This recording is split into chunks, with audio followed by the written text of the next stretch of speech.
So ಇದನ್ನ ನಾನ್ ಬೇಕು ಅಂತ ಮಾಡ್ಕೊಂಡಿರಲ್ಲ, ಆ ಸಿಚುವೇಶನ್ಸ್ ನಾವು ನಿಭಾಯಿಸ್ಬೇಕಾತ. ಆ ರೀತಿ ಫೈನಾನ್ಷಿಯಲ್ ಸ್ಟ್ರೆಸ್ಸು ಬಂದಾಗ್ಲೂ ನಾವು ಹತ್ತಿದ್ದುಂಟು, ಬೇಜಾರು ಮಾಡ್ಕೊಳ್ಳೋದುಂಟು, ಅದು ಎವ್ರಿ ಡೇ ನಡೀತಿರುತ್ತೆ. ಆದ್ರೆ ಅವಾಗ್ಲೂ ಪರಮಾತ್ಮನ್ನೇ ನಾನು ಸಲ್ಯೂಷನ್ ಕೇಳೋದು.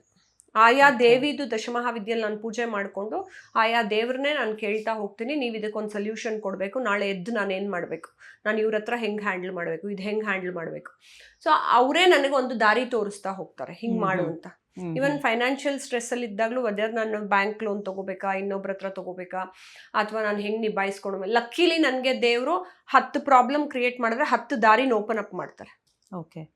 ಈ ರೀತಿ ಕಷ್ಟಕರವಾದಂತಹ ಸಿಚುಯೇಷನ್ ಬಂದಾಗ ನಿಮ್ಗೆ ಯಾವತ್ತಾದ್ರೂ ಅನ್ಸಿದ್ಯಾ ಬೇಡ ಇದನ್ನೆಲ್ಲ ಬಿಟ್ಬಿಡೋಣ ಅಂತ ಅನ್ಸಿದ್ದುಂಟಾ ಒಂದು ಕ್ಷಣಕ್ಕಾದ್ರೂ? ಇಲ್ಲ, ನಮ್ಮಮ್ಮ ಈಗ್ಲೂ ಬೈತಾರೆ, ನಿಂಗೆ ಯಾಕೆ ಬೇಕಿತ್ತಿದ್ದು, ನಿನ್ನೆ ರಾತ್ರಿನೂ ಬೈಕೊಂಡು ಹೋದ್ರು, ನಿನ್ ಯಾರು ಮಾಡು ಅಂದಿದ್ದು, ನಿನ್ಗೆ ಯಾಕೆ ಬೇಕಿತ್ತಿದ್ದು. ನಾನು ಅಂದೆ, ಪಾಪ ನೀರಾರಿಯ ಲೈಫ್ ನೋಡು, ಅವಳಿಗೆಲ್ಲ ಬ್ರೆಸ್ಟ್ ಕಟ್ ಮಾಡಿ ಸಮುದ್ರಕ್ಕೆ ಬಿಸಾಕಿ ಅವಳು ದೇಶಕ್ಕೆ ಅಷ್ಟೆಲ್ಲ ನೊಂದ್ಕೊಂಡು ಮಾಡಿದ್ಲು. ನೇತಾಜಿ ಸ್ಥಿತಿನೇ ನೋಡು, ಅವ್ರು ಅಷ್ಟೆಲ್ಲ ದೇಶಕ್ಕೆ ಮಾಡಿದ್ರು, ಅವ್ರನ್ನ ಕಾಣೆಯಾಗಿ ಸತ್ತೋಗೋ ಹಾಗೆ ಮಾಡಿದ್ರು.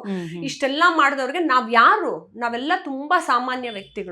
ಅಷ್ಟೆಲ್ಲ ಮಾಡಿದವ್ರ ಮುಂದೆ ನೀವು ಮನೇಲೇ ಬೆಚ್ಚು ಕೂತ್ಕೊಂಡು ಟಿವಿ ನೋಡ್ಕೊಂಡು, ಟಿವಿ ಸೀರಿಯಲ್ ನೋಡ್ಕೊಂಡು, ಬ್ಯೂಟಿ ಪಾರ್ಲರ್ಗೆ ಹೋಗ್ಕೊಂಡು ಸುಮ್ಮನೆ ನಾನು ಹಿಂಗಿರೋಣ ಅಂದ್ರೆ ಆ ಥರ ಎಲ್ಲ ಸಾಮಾನ್ಯ ಮನುಷ್ಯರಲ್ಲಿ ನೀವು ಒಬ್ಬರಾಗ್ತೀರಾ. ಹೌದು. 84 ಲಕ್ಷ ಡಿಫ್ರೆಂಟ್ ಜೀವರಾಶಿಗಳನ್ನ ಪರಮಾತ್ಮ ಸೃಷ್ಟಿ ಮಾಡಿದ್ದಾನೆ. ಅವ್ರಿಗೂ ನಮಗೂ ಏನ್ ವ್ಯತ್ಯಾಸ? ನೀವು ಹುಟ್ಟಿ ಎನರ್ಜಿ ಇದೆ. ನನಗೆ ಯಾವುದೇ ರೀತಿ ವೈಫಲ್ಯತೆಯನ್ನ ಕೊಟ್ಟಿಲ್ಲ ಅಂದಾಗ, ನನ್ನಲ್ಲಿ ಎನರ್ಜಿ ಇದ್ದಾಗ ನಾನು ಹೆಂಗ್ ಮನೇಲಿ ಸುಮ್ಮನೆ ಕೂತ್ರಕ್ ಸಾಧ್ಯ ಆಗುತ್ತೆ? ಆಮೇಲೆ ನಿಮ್ ಕಣ್ಮುಂದೆನೆ ಅಧರ್ಮ ನಡೀತಿದ್ದಾಗ ಹಿಂಗೆಲ್ಲ ಇದ್ದಾಗ ನಾವೇನ್ ಎಲ್ಲಾ ಸರಿ ಮಾಡ್ಬಿಡ್ತೀವಿ ಅಂತಲ್ಲ. ಆದ್ರೂ ದೇವ್ರು ನಿನ್ನ ಲೆವೆಲ್ಗೆ ನಿನ್ನ ಮುಂದೆ ಒಂದೊಂದು ಸಿಚುವೇಶನ್ಸ್ನ ತಂದಿಡ್ತಾನೆ. ಅದನ್ನಾದ್ರೂ ನಾ ಹ್ಯಾಂಡಲ್ ಮಾಡ್ಕೋಬೇಕಲ್ವಾ? ಅದನ್ನೂ ಮಾಡಲ್ಲ, ನಾನು ಸೋಂಬೇರಿ ಆಗಿರ್ತೀನಿ ಅಂದ್ರೆ ತಿರ್ಗಾ ಮುಂದಿನ ಜನ್ಮ ಸುತ್ತಾಕೊಂಡು ಬರುತ್ತೆ. ಸೊ ಬೇಜಾರಾದಾಗ ನನಗೆ ದುಃಖ ಪಟ್ಕೊಂಡಿದ್ದುಂಟು, ಎಲ್ಲ ಮಾಡಿದ್ದುಂಟು. ಆದ್ರೆ ಆ ಸ್ಥಿತಿಯಲ್ಲಿ ಪರಮಾತ್ಮ ನೆಕ್ಸ್ಟ್ ಅದೇ ಲಲಿತಾ ಪರಮೇಶ್ವರಿ ಮಾಡೋ ಕೆಲಸ, ನಿನ್ನ ಪಾತಾಳಕ್ಕೆ ನೂಕ್ಬಿಟ್ಟು ಆ ಸ್ಥಿತಿಲಿ ನೀನು ಯಾವ ರೀತಿ ಬಿಹೇವ್ ಮಾಡ್ತೀಯಾ ಅನ್ನೋದೇ ನಿನ್ನ ಟೆಸ್ಟಿಂಗ್ ಟೈಮು. ಪಾತಾಳಕ್ಕೆ ನೂಕೋದಲ್ಲ ನಿನ್ನ ಟೆಸ್ಟಿಂಗ್ ಟೈಮು. ಆ ಪಾತಾಳಕ್ಕೆ ನೂಕದ ಮೇಲೆ ನೀನು ಹೆಂಗ್ ಬಿಹೇವ್ ಮಾಡ್ತೀಯಾ ಅನ್ನೋದು ನಿನ್ನ ಟೆಸ್ಟಿಂಗ್ ಟೈಮ್.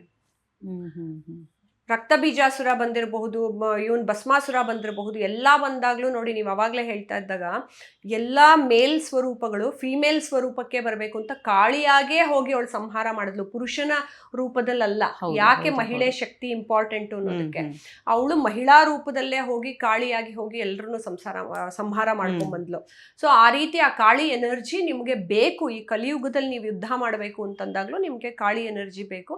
ಬಟ್ ನನಗೆ ಆ ಪರಿಸ್ಥಿತಿಗಳು ಬಂದಿದ್ದುಂಟು, ಅಟ್ಟಿದ್ದುಂಟು, ಬೇಜಾರು ಮಾಡ್ಕೊ. ಆದ್ರೆ ಒಂದು ದಿನಾನು ನನ್ನ ಕೆಲ್ಸದಿಂದ ಎಸ್ಕೇಪ್ ಆಗ್ಬೇಕು ಅಂತ ನನ್ಗೆ ಅನ್ಸಿಲ್ಲ.